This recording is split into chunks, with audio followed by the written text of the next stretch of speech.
শুভ সকাল, সুপ্রভাত। যুগাবতার পরম পুরুষ ঠাকুর শ্রী শ্রী রামকৃষ্ণ পরমহংসদেব ও মা শারদার চরণধূলি মাথায় নিয়ে আজকে সুপ্রভাতে প্রভু জগন্নাথের রথযাত্রা উপলক্ষে জগন্নাথ দেবকে স্মরণ নিয়ে ভোরের তারা চ্যানেলের বিনম্র নিবেদন। রোপণ হলো ধান, অর্থাৎ কামারপুকুর মঠ ও মিশনের পরম পূজনীয় মহারাজগণের হাতে বিগত বছরগুলির ন্যায় আজ রথযাত্রায় বর্ষাকালের ধান রোপণের কাজ শুরু হলো। কথিত আছে পরম পুরুষ যুগাবতার ঠাকুর শ্রী শ্রী রামকৃষ্ণ পরমহংসদেবের পৈতৃক এই জমিতে রথযাত্রার দিন ঠাকুরের আমল থেকে এই ধান রোপণের কাজ চলে আসছে। আজও তার ব্যতিক্রম হয়নি। আজ 7ই জুলাই, 22শে আষাঢ়, রবিবার।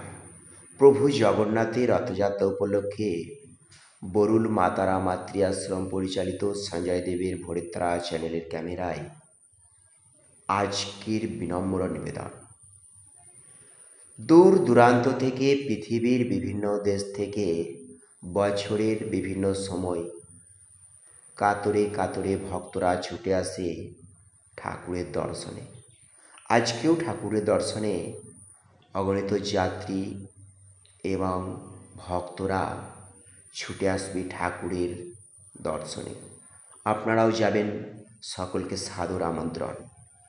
রথযাত্রা মানে প্রভু জগন্নাথ দেবের বিশেষ পূজার্চনা, রথ নিয়ে শহর গ্রামগঞ্জ পরিক্রমা এবং কচি কাঁচা আপাল বৃদ্ধ বনিতা সকলকেই একটু বিশেষ করে জিলাপি দিয়ে মুখ মিষ্টি করার অনুষ্ঠান বরণ।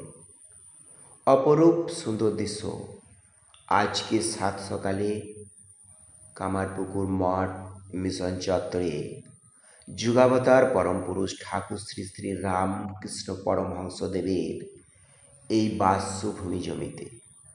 সকল দর্শক বন্ধুদের ভোরে তারা চ্যানেলের তরফ থেকে বলবো, জয় শ্রী ঠাকুর রামকৃষ্ণ। এই মর্মে একটি কমেন্ট অবশ্যই করবেন। ভিডিওটি ভালো লাগলে অবশ্যই শেয়ার করবেন। নমস্কার।